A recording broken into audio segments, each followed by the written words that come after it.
Bienvenue, merci d'être venu au démodé du batch 197 du wagon, 8e du nom à Nantes. Donc on est heureux de faire ça à la cantine, c'est aussi une première pour nous à la cantine. Le wagon, ce que vous allez voir ce soir, c'est les 3 projets des élèves de la session, de la promo. Pour information, ils ont eu 10 jours pour coder ce que vous allez voir là. Donc voilà, j'insiste là-dessus, ils n'ont eu que 10 jours pour le faire. Le wagon, pour information, pour ceux qui ne savent pas, il y a quelques têtes que je connais, mais bon, on va refaire l'exercice. On est une école d'apprentissage de la tech, donc en français ça veut dire qu'on apprend à coder.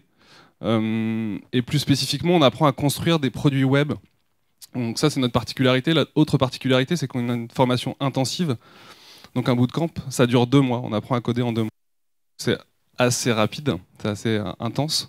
Donc les 2 dernières semaines sont occupées à construire les projets. Là, sur les 12 personnes que vous avez vues, que vous allez voir, pardon, ils ont pris du temps pour bichonner ces petits projets pendant 2 semaines, pour les faire pousser, pour faire grandir leur idée. Je lui passe la parole. Merci. Bonjour à tous, je m'appelle Mathieu, merci d'être là. Alors tout d'abord, je vais vous poser une question, parce que je pense que vous êtes tous comme moi. Je voudrais vous demander si est-ce que chez vous, vous avez tous au moins une plante d'intérieur. Vous avez tous une plante d'intérieur, hein, je ne me trompe pas. Et je pense que aussi vous êtes comme moi, vous ne savez absolument pas vous en occuper. C'est vrai, je ne sais pas les soigner, je ne sais pas les nourrir, je ne sais pas quand les sortir, quand les couper, ni rien. Et donc, qu'est-ce qui se passe ? Chez moi, mes plantes, elles dépérissent, je suis très triste et elles finissent par mourir. Alors je dis que je suis comme vous, mais plutôt j'étais comme vous. C'était avant de connaître un jeu qui s'appelle Master Gardener. Garden Master, si vous préférez. Garden Master, c'est un jeu très, très fun qui s'occupe de vos plantes à votre place. C'est-à-dire c'est un jeu interactif qui va vous dire comment s'occuper de manière sympa, conviviale et dynamique de vos plantes d'intérieur. Alors ça tombe bien, aujourd'hui ma grand-mère m'a offert ce magnifique amaryllis que je vais pouvoir ajouter avec vous, si vous le voulez bien, dans mon jardin virtuel. Alors pour l'instant, je vais me connecter. Rapidement, j'ai déjà un compte, donc ça devrait pas avoir de soucis. Donc là, je vous invite, vous êtes chez moi, c'est-à-dire j'ai vraiment ces plantes chez moi. Donc vous pouvez voir, il y a un ficus, j'ai un caoutchouc et un cactus. Et donc ce qui est cool avec cette app, ce sont les faciès et les expressions des plantes de notre application, de mon jardin virtuel, qui vont me dire à moi comment je dois les soigner et les nourrir. Donc voilà, donc ça c'est assez cool, on voit que j'ai un ficus qui a besoin d'être nourri, un cactus qui a soif. On va commencer par ajouter la plante que j'ai reçue de ma grand-mère ce matin. J'ai eu le temps de la nourrir, donc en 2 clics, en cliquant sur le petit pot de fleurs, je vais pouvoir lui donner un petit surnom. Est-ce que vous avez une idée pour le surnom ? Josiane. Josiane, c'est un Y, je sais pas. On va dire que c'est un Y. Donc c'est mon petit amaryllis. Tac, ok. En 2 clics, je rajoute mon amaryllis. Et voilà, elle apparaît en haut à gauche. Là, bon, j'ai l'impression qu'elle a un peu soif. Mais comme je vous ai dit, je l'ai nourrie ce matin. Donc en cliquant dessus, elle va, de manière interactive, elle va me dire textuellement ce qu'elle a besoin. Donc give me water. Donc hop, en un clic, je vais dire à mon jeu que je lui ai donné à boire. Donc qu'est-ce qui se passe là ? C'est cool, je viens de gagner 100 points. Et en plus, on me dit que j'ai gagné un nouveau badge. Donc, quand on s'occupe bien de nos plantes sur Garden Master, on peut gagner des points et gagner des cadeaux. Donc là, ça m'intrigue. Je vais vous montrer un peu les badges qu'on peut gagner. Donc voilà, on peut arriver dans une sorte de galerie de trophées. Donc moi, ça fait un petit moment que j'y suis donc sur Garden Master. Donc j'ai pas mal de badges. Donc par exemple, je pense que j'ai gagné celui-là ce soir. J'ai nourri pour la 10e fois une plante. Donc voilà, j'ai gagné de ce badge, c'est plutôt cool. Mais il y a plein d'autres types de badges. Par exemple, le badge collector, c'est quand j'ai 4 plantes dans mon jardin. Voilà. Et il y a aussi des badges de niveau. Donc moi, pour l'instant, ça fait quelques mois que j'y suis. Donc je suis juste gardener. Le niveau 2, j'ai atteint 1000 points. Mais mon futur objectif, c'est de devenir botaniste, niveau 3, à 2000 points. L'objectif final du jeu de Garden Master, c'est d'être à niveau ultime Garden Master à 3000 points. Donc je vous parlais tout à l'heure de gens comme vous, qui étaient comme moi. Avant, on savait pas s'occuper de mes plantes. Donc moi, quand j'ai découvert ce jeu, j'ai motivé des potes à me rejoindre. Donc ce qui est assez cool avec cette app, c'est qu'on peut se différencier nos scores et nos jardins entre mes potes. Donc je vais vous montrer ça dans le petit classement qui s'occupe là. Donc moi, Mathieu, je suis en 2e position. Vous avez vu, je me suis occupé de mon amaryllis qui est plutôt content. Par contre, il faut que je m'occupe de mes 3 autres plantes. Pour l'instant, je suis juste niveau gardener, 1950 points. Je pense qu'il y a mon collègue Adrien qui a 2000 points. Il est déjà botaniste. Par contre, il s'occupe pas trop de ses plantes. Donc j'espère que je vais le dépasser bientôt. Donc si vous le voulez bien, on va s'occuper des autres plantes dont je me suis pas occupé tout à l'heure. Donc là, il y a mon petit cactus. Bon, forcément, un cactus, on le nourrit moins souvent, mais ça fait un petit moment que je ne l'avais pas fait. Je suis rentré chez moi ce matin, donc je l'ai fait. Donc en un seul clic, je vais lui dire à mon jeu que je l'ai nourri. Hop, j'ai encore gagné 100 points et ça y est, je suis passé au niveau botaniste, donc niveau 3, c'est cool, c'est ce que je voulais. Merci de vos applaudissements. Voilà. Petite dernière chose, ce matin, je donnais de l'engrais à mon ficus, il avait l'air un petit peu énervé, donc ça lui a fait du bien, je pense. Tac, je lui ai dit à mon jeu que je l'ai nourri. Tac, 200 points en plus. Parfait. Donc nickel. Bon, j'ai fait pas mal de choses aujourd'hui. Je vais aller voir dans mon petit répertoire de tâches que j'ai fait récemment. Donc ce qui est cool aussi avec cette app, c'est que on peut se souvenir, on a un petit historique de tout ce qu'on a fait. Donc ça, c'est tous les points que j'ai gagnés. Donc qu'est-ce que j'ai fait tout à l'heure? J'ai donné à manger à Bernard, j'ai donné de l'eau à Josiane et à René. Mais ce qui est aussi cool avec cette application, c'est qu'elle nous responsabilise en tant que jardinier. On peut perdre des points quand on ne fait pas certaines opérations à temps. Là, j'ai oublié de rempoter Bernard le 1er décembre dernier. C'est un peu triste, j'ai perdu des points, mais bon, c'est pas grave, je me suis rattrapé. Donc voilà, avec tout ce que j'ai fait, j'espère que j'ai gagné des places au classement entre mes potes. Voilà, je suis devenu botaniste, 2200 points, c'est cool, je suis passé à la première place. Je vais pouvoir chambrer mes collègues Adrien et Benoît qui sont un peu à la traîne, mais bon, je les invite à poursuivre ça. Et je vous invite, vous aussi, à vous inscrire sur Garden Master. C'est un super jeu pour bien soigner ses plantes et s'amuser avec ses potes. Je vous remercie.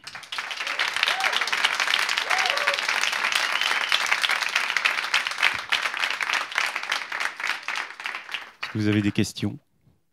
Est-ce que vous avez faire une application comme ça pour les enfants? Pas oublier de leur donner à manger. Peut-être que ça existe déjà. Je suis pas sûr.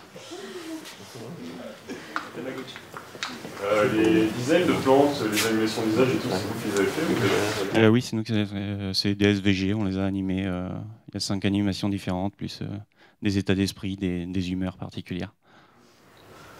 J'ai une question. Déjà, félicitations, parce que je trouve ça assez chouette et la problématique est bien menée.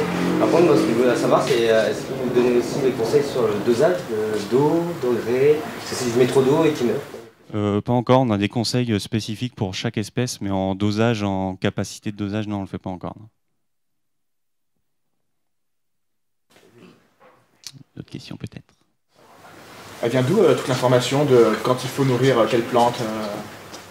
C'est par des livres de plantes, de jardinage. Qui avait rentré l'information. C'est vous-même qui avez rentré l'information, pardon? Oui, on a rentré en dur l'information en prenant des infos dans des livres sur les sites de Jardiland ou de Gamver, choses comme ça. Mais c'est des vraies informations sur des fréquences d'arrosage ou de rempotage réelles. Vous regardez s'il y a des API qui ont ces informations? Pardon? Vous regardez s'il y a des API qui ont ces informations-là? Vous comptez gagner de l'argent avec ça ou pas? Ah, peut-être. Je pense que ça peut, comme je vous disais, ça peut intéresser des entreprises comme Jardiland, Gamver, Truffaut. Ou alors on peut mettre en place un système de publicité ou de vente directe de produits de jardinage.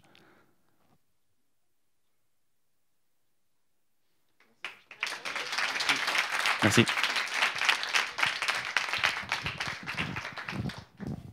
Par là, c'est mieux. Non, ça marche pas, c'est moi en fait qui fait des interférences, il y a un truc quoi. Je n'ai pas de pacemaker, important. Donc, vous avez vu, en 9 semaines, on apprend quand même pas mal de choses au wagon. Donc, il y a une partie design, il y a une partie évidemment conception. Et on apprend à coder sur différents plans. On va regarder ce qui se passe dans le bac. On va apprendre la programmation orientée objet avec Ruby. On va apprendre à requêter des bases de données, à construire son architecture de base de données. On va aussi apprendre à faire ce qui se passe dans le navigateur, là, ce que vous avez pu voir aujourd'hui, avec HTML, CSS et JavaScript. Donc c'est assez complet. Et en fait, en 9 semaines, bah, c'est dense quand même. Hein, cette formation-là, on peut assimiler ça à un marathon, en fait, en quelque sorte. Vous le voyez venir. Et donc, bah, soit vous faites le wagon, vous faites un marathon avec votre cerveau, soit vous avez plutôt envie de faire un marathon avec vos jambes. Et dans ce cas-là, on a un projet qui s'appelle Easy Run. Et Mathieu va vous présenter ça. Merci. Bonjour à tous. Alors moi, je m'appelle Mathieu aussi. Et ça fait quelques années que je fais de la course à pied. Et j'ai décidé de me lancer un défi pour l'année 2019, c'est de courir mon premier marathon. Merci. Seulement, ça fait quelques semaines que je suis arrivé à Nantes et je connais pas la région, je connais pas les courses et j'ai jamais fait de marathon, donc je sais pas non plus comment me préparer. C'est pour ça que j'ai utilisé l'application Easy Run qui permet de trouver facilement des courses, à la fois des courses officielles, donc c'est-à-dire avec des dossards où on s'inscrit, où il y a un parcours et un temps final, et qui permet de trouver des courses officielles pour atteindre l'objectif qu'on se fixe et qui va aussi nous permettre de s'entraîner, nous donner un plan d'entraînement pour s'entraîner entre chaque course et atteindre notre objectif. Alors, je vous sens tous motivés ce soir, donc je vous propose de vous inscrire aussi à un marathon pour 2019. Alors, allons-y, c'est parti. Donc, la première étape, c'est expliquer, donner votre niveau au site. Alors, est-ce que vous êtes plutôt débutant, régulier ou expert en course à pied? Bon, il y a un peu de tout, on peut partir sur régulier, comme ça ira à tout le monde. Alors, quel objectif vous souhaitez faire? Un semi-marathon ou un marathon? Marathon, parfait. Un peu d'ambition. Et enfin, est-ce que vous avez déjà participé à une course officielle? Non. Donc là, on a 18 courses qui correspondent à votre objectif dans toute la France, c'est-à-dire 18 marathons qui sont dans 6 à 8 mois pour vous permettre de vous entraîner. Comme vous êtes des coureurs réguliers, vous ne partez pas de zéro. Donc on peut choisir où on va. Il y en a 5 en Bretagne, par exemple. Ça permettra d'avoir au moins de beaux paysages pendant que vous souffrirez. Donc les marathons en Bretagne, donc il y a dans le Morbihan, le Finistère, on peut aller voir le marathon, le premier, qui est le 2 juin, si ça vous va. Tout le monde est disponible. On va aller voir plus d'infos sur la course pour valider que c'est bien celle-là qui nous convient. Alors les courses, le marathon. Si on descend, on voit les tarifs. C'est 40 € jusqu'au 1er janvier, du coup ça tombe bien. Ferait des économies. Et au niveau du parcours, ça a l'air sympa. C'est le long de la mer, dans le Morbihan. Bon, c'est parti, on prend celui-là. Donc là, au moment où on choisit son marathon, le Easy Run va chercher dans la base de données et va vous proposer d'autres courses qui vont permettre de vous entraîner et qui vont être dans un bon timing par rapport à ce marathon. Là, on arrive. Là, on a plusieurs courses. Donc on a un 10 km au mois de février, un autre 10 km au mois de mars, un semi-marathon au mois de mai et au final le marathon au 1er juin. Si jamais il y a des courses qui ne vous conviennent pas, notamment, je ne sais pas si la première, la nocturne, ne vous plaît pas, il est aussi possible de la changer et d'en choisir une autre. Donc toujours un 10 km en début d'année, par exemple les foulées plus vigoises le 20 janvier. Et voilà, là vous avez sélectionné vos courses et votre planning de courses et vous pouvez rajouter votre plan d'entraînement en validant les courses. Et donc là, vous avez un plan d'entraînement qui va être calculé sur 18 semaines et avec 3 sessions par semaine. Et donc là, par exemple, votre entraînement commencera le 24 décembre, enfin la semaine du 24 décembre. Avec la première session, on peut regarder les détails avec une session de fractionné où vous alternez la course rapide et la course un peu plus lente. Moi, comme je vous l'ai dit, c'est une application que j'utilise. Du coup, je vais en profiter pour mettre à jour mes dernières performances. Donc là, on est sur mon profil. Moi, j'ai déjà commencé mon entraînement. Je suis à la semaine 8. Mon objectif, c'est un peu plus tôt, c'est le marathon de Nantes, qui est au mois d'avril.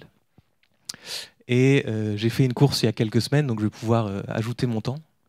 Donc j'avais un objectif de 45 minutes et j'ai fait 44 minutes 57 secondes. Donc c'était tout juste.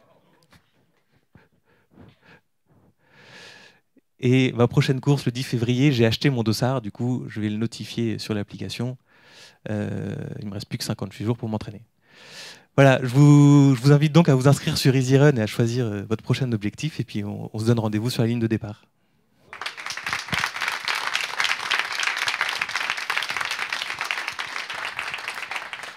Est-ce que vous avez des questions? Je viens juste d'en faire un, moi, il y a 10 jours, à Valence. Donc moi je trouve ça super bien.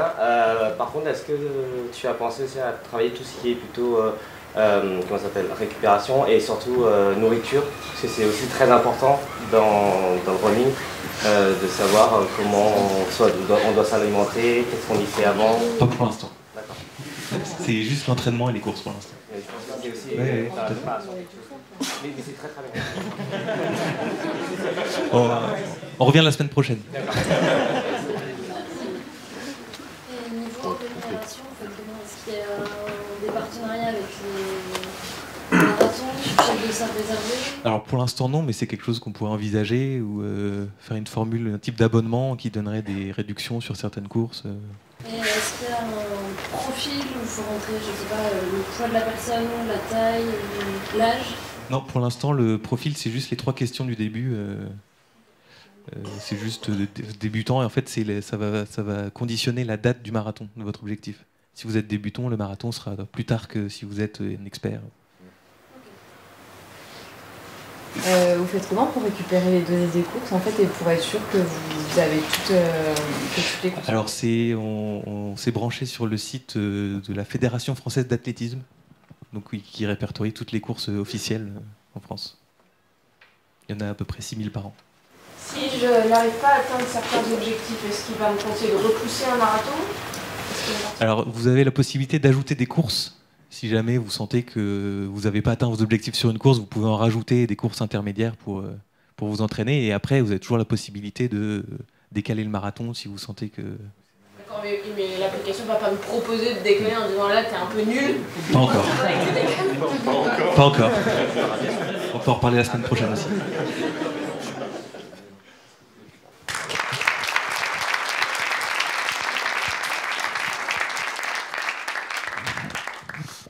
Me revoilà, Monsieur Interférence. On a un dernier projet, pas petit d'ailleurs, mais on a un dernier projet pour la route. Avant ça, je voudrais faire un petit clin d'œil à la cantine, parce qu'en fait, on a fait notre 2e batch à la cantine, le 2e batch du wagon, mais on n'a jamais fait de démodé à la cantine, puisqu'elle a brûlé quand on faisait notre batch. Donc je suis assez content de pouvoir fermer cette boucle et de proposer un démodé à la cantine. Je trouve ça un bon clin d'œil. Je ne sais pas si vous connaissez la cantine, si vous êtes là, a priori oui, mais pour moi c'est l'endroit, quand je suis arrivé à Nantes, où je suis venu découvrir l'écosystème et rencontrer l'écosystème. Donc si on fait un peu le compte, ça veut dire que grosso modo on a le wagon, on fait le wagon pour changer de vie. On choisit Nantes pour avoir une ville cool. On va avoir la cantine. On va avoir la cantine pour découvrir l'écosystème. Une fois qu'on a fait tout ça, on est content. Mais en fait, si je cherche un logement, je fais comment? Je crois qu'il y a le groupe Domis qui va nous dire comment faire. Laurent et Fanny on the mic. Merci. Bonsoir à tous. Ça va toujours. Moi je me présente, je m'appelle Laurent et actuellement avec un ami Clément, je suis en recherche d'un appartement en colocation sur Paris. Je ne sais pas si vous êtes retrouvés dans cette situation récemment. Dès lors qu'on se met dans cette dynamique de trouver un nouveau logement, on se confronte à un véritable parcours du combattant.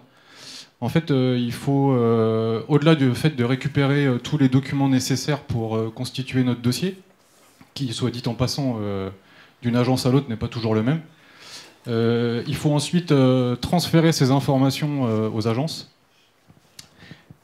soit par mail, soit pire en version papier, et c'est pas très écologique à notre époque. Et du coup, ça prend un temps monstre. Et on perd du temps finalement sur ce qui est le plus intéressant, c'est la recherche d'appartements en elle-même. Et une fois que vous avez transmis ce dossier, la recherche d'appartements, en fait, vous avez très peu de retours sur les agences. Si c'est pas vous qui faites l'effort de contacter les agences, vous êtes un peu dans le flou.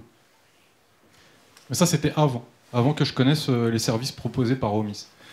Omis, c'est quoi? C'est une plateforme qui nous permet de renseigner toutes ces informations à un seul endroit et qu'on peut consulter en un coup d'œil. Les informations nous concernant, nous, en tant que locataires, mais les informations éventuellement de nos colocataires et aussi de nos garants. Donc, ce matin, j'ai fait un petit point avec Clément, mon colocataire, et il m'a du coup fait remarquer que ça serait peut-être pas mal que je mette à jour mon dossier, parce que j'ai arrêté de fumer récemment, et je pense que pour la recherche de notre appartement, ce serait peut-être bien C'est bon? Ouais, donc ce serait peut-être bien. Et puis, je vais aussi modifier, pardon, j'avais pas vu, modifier mes informations financières. Donc, j'ai été augmenté récemment. Donc, ça, c'est plutôt chouette. Donc, grâce au wagon. Donc, je gagne maintenant 3025 €.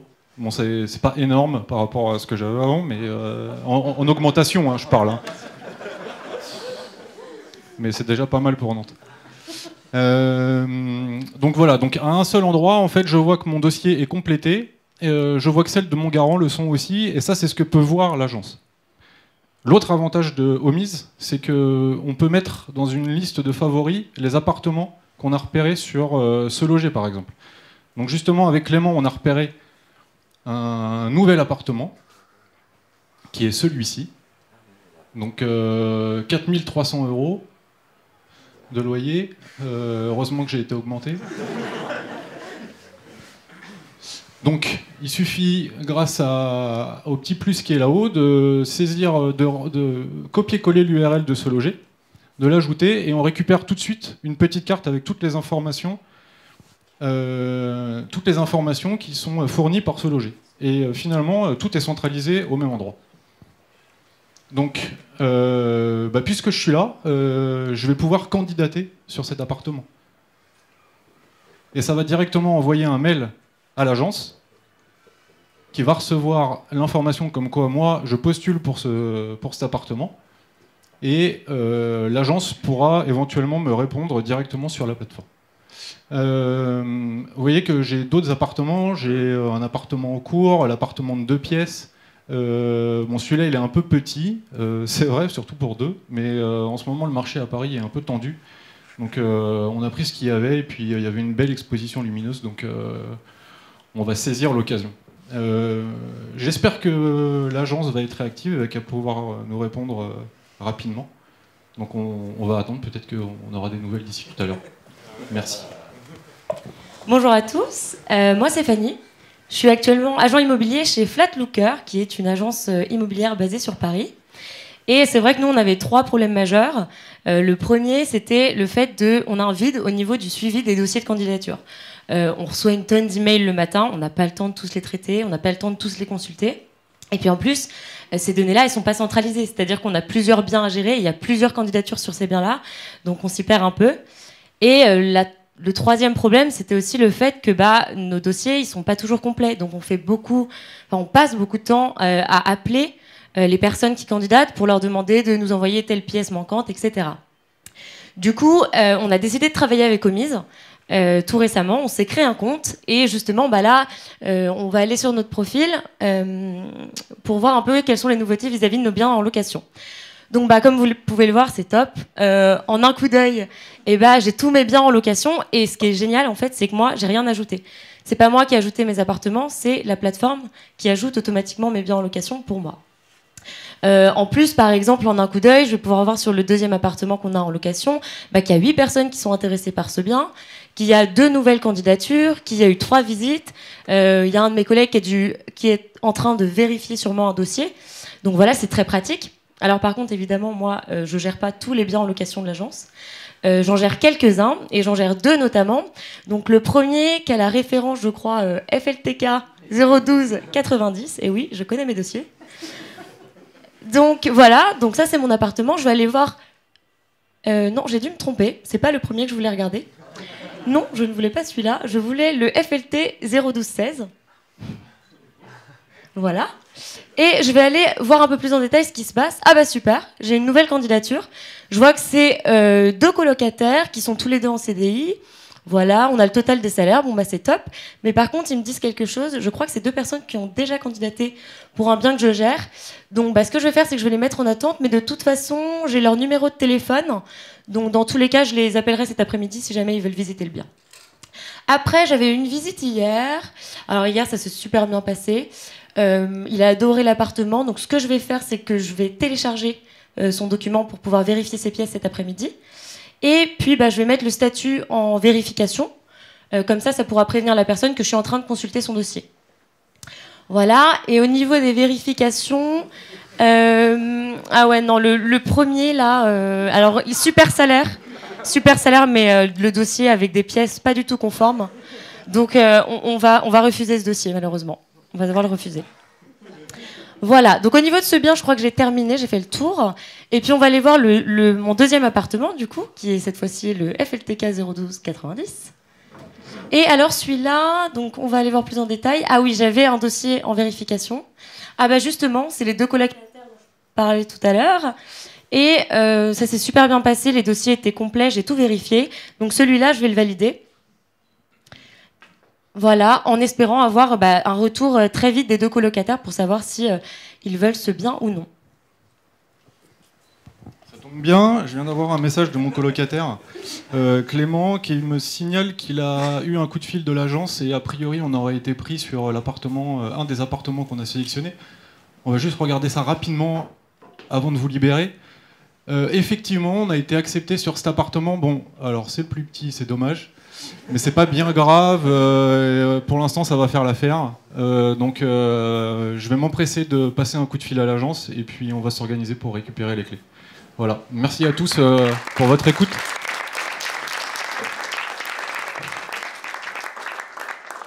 J'ai une question. Pourquoi l'agence peut récupérer tous ces appartements ? En fait, ce sont les locataires. Quand ils arrivent sur la plateforme, ils vont récupérer donc les informations sur ce loger. Ils récupèrent le lien qu'ils mettent sur leur profil.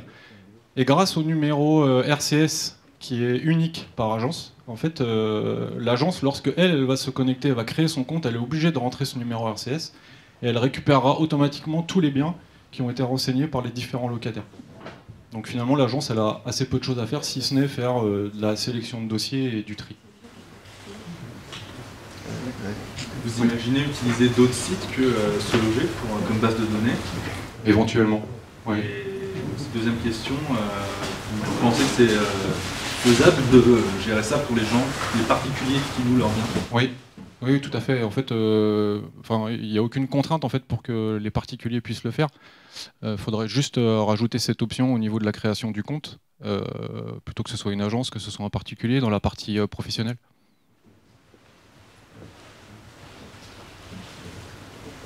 Parce qu'au final, ce serait un peu ça la cible, du coup, c'est gérer les particuliers plus que... Enfin, les agences, bien sûr, mais du coup, ça permettrait aux particuliers d'être beaucoup plus présents et de ne pas passer par des agences et pas payer... En fait, la cible de base, c'est le locataire. En fait, l'idée, c'est de simplifier la vie au locataire dans sa gestion globale. Ensuite, les biens, ils sont en location soit dans des agences, soit chez des propriétaires isolés. Et finalement, on pourrait très bien le faire pour les deux, peu importe.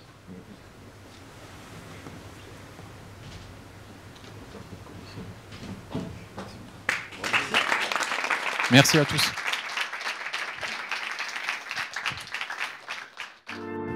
Bon, une petite conclusion. J'en ai pas en fait de conclusion, si ce n'est que c'était un beau batch avec des beaux projets et on peut en profiter pour remercier les membres du wagon, Nico, Cécile, Guillaume, Pierre qui a aidé, Tim, Hugo qui ont participé au projet. J'en oublie peut-être, mais merci. Voilà, sans eux, ça serait plus difficile.